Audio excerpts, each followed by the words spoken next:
สาธารณรัฐสังคมนิยมเวียดนามหนึ่งในประเทศผู้ส่งออกกาแฟรายใหญ่ของโลกกำลังพยายามที่จะเพิ่มมูลค่ากาแฟส่งออกเนื่องจากกาแฟที่ส่งออกส่วนใหญ่ของประเทศยังบ่ได้แปรรูปจึงเฮ็ดให้ได้กำไรน้อยto try to improve quality. ในระยะ10 ปีที่ผ่านมาพื้นที่ปลูกและผลผลิตกาแฟในเวียดนามเพิ่มขึ้นหลายในปี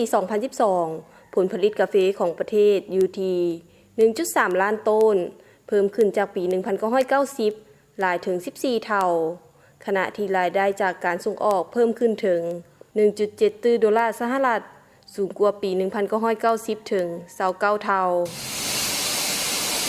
ในเดือนเมษายน 2014 สมาคมกาแฟโกโก้เวียดนามวีโกฟาคาดคะเนว่าปีนี้เวียดนามจะขายกาแฟในตลาดโลกได้ 1.5 ล้านต้นสร้างรายได้ประมาณ 3 ตรีดอลลาร์รายงานระบุตื่มว่าการห่างแผนเกี่ยวกับกาแฟยังตั้งเป้าหมายว่าในปี 2020 รายได้จากการส่งออกกาแฟเวียดนามจะสูงถึง 3.5 ตรีดอลลาร์ต่อปีและกาแฟที่ผ่านขบวนการแปรรูปจะมีคุณสมบัติตามมาตรฐานสุขอนามัยและความปลอดภัยของอาหารในระดับประเทศและระดับโลก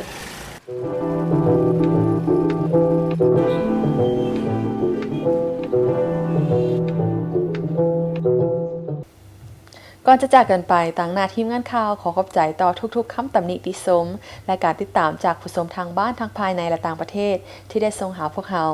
ท่านยังสามารถติดตามชมข่าวของพวกเราย้อนหลังโดยผ่าน Facebook ข่าวของพวกเราได้ที่ลาว National Television No ASEAN News Program รู้จักอาเซียนและสื่อคือกันที่ YouTube